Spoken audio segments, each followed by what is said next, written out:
Palavra e Poesia, com o diácono Francisco Heraldo.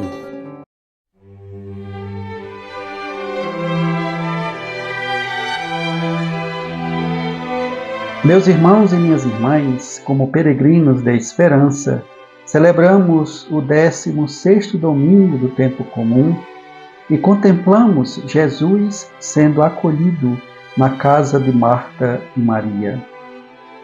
E o evangelho desta liturgia está em Lucas, capítulo 10, versículos de 38 a 42. Neste 16º domingo do tempo comum, portanto, nós vamos à casa de Marta e Maria com Jesus.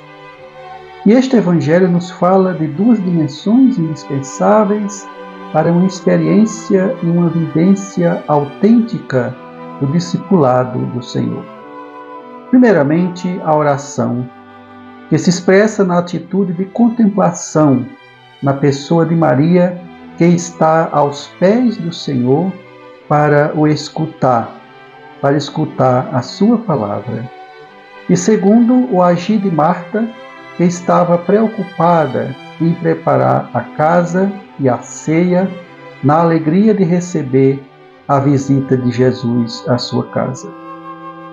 Jesus repreende Marta e lhe diz: Marta, Marta, tu te preocupas e andas agitada por muitas coisas. E em seguida ainda fala: porém, uma só coisa é necessária. Maria escolheu a melhor parte e esta não lhe será tirada. Lucas capítulo 10, versículos de 41 a 42.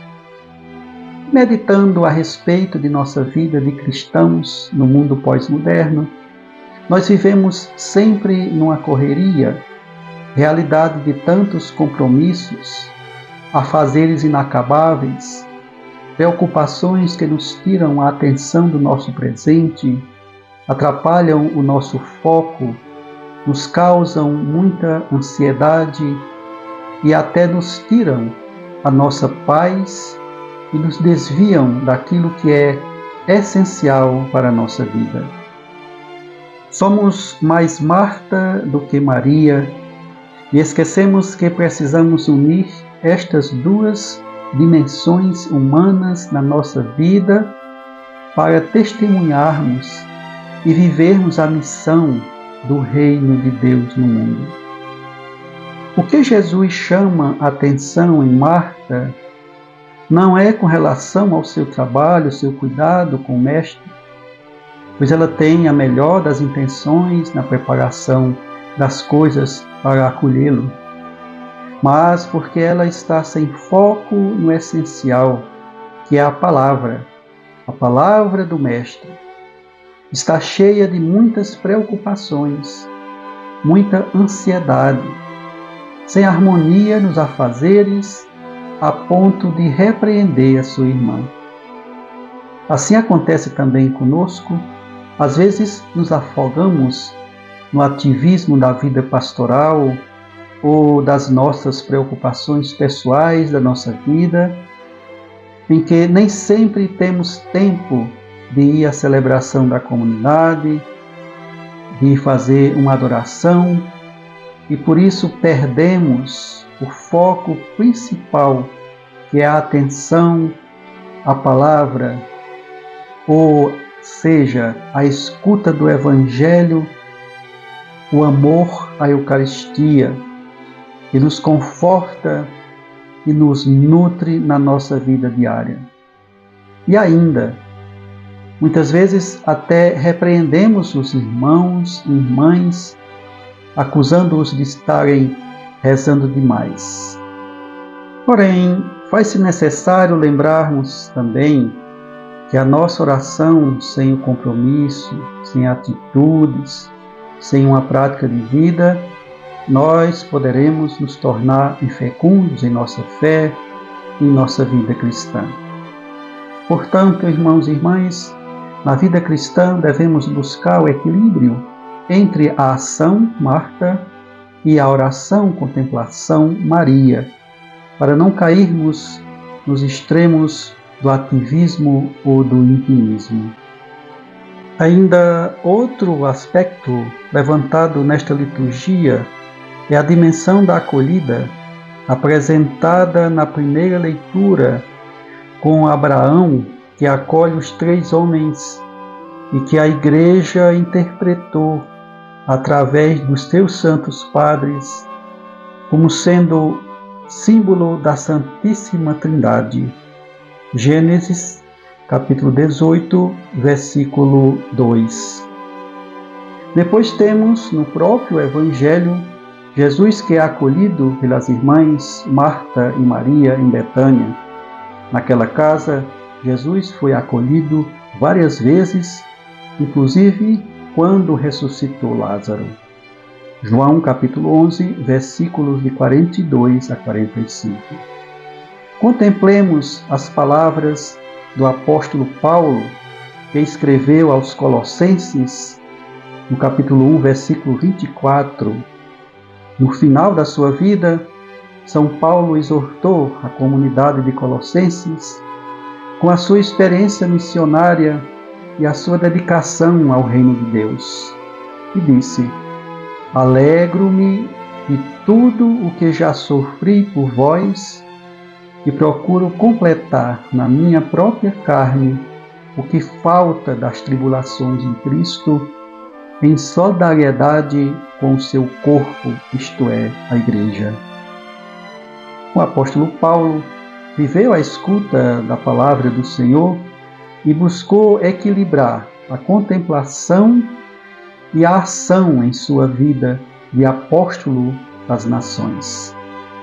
Portanto, o que nos fará verdadeiros discípulos numa experiência e vivência de equilíbrio entre a espiritualidade e a missão é exatamente a acolhida ao Senhor na nossa vida, a qual se estenderá na acolhida aos peregrinos, aos que sofrem e aos que precisam de atenção e caridade.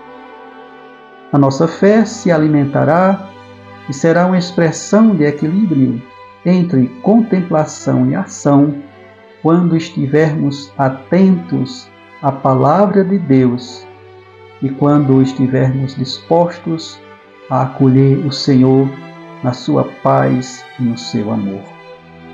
Rezemos com o Salmo 114, Salmo responsorial desta liturgia.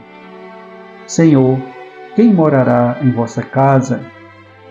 É aquele que em nada prejudica o seu irmão, nem cobre de insultos seu vizinho, que não dá valor algum ao homem ímpio, mas honra os que respeitam o Senhor. Amém. Momento especial de poesia para esta liturgia.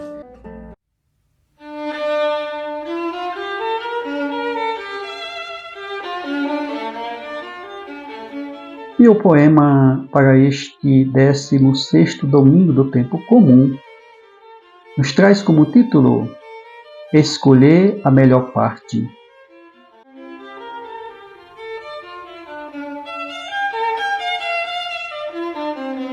Está sempre com o Senhor, na vida de oração, atento à sua palavra, vivendo a contemplação. É assim que deve ser, quando queremos crescer como um autêntico cristão.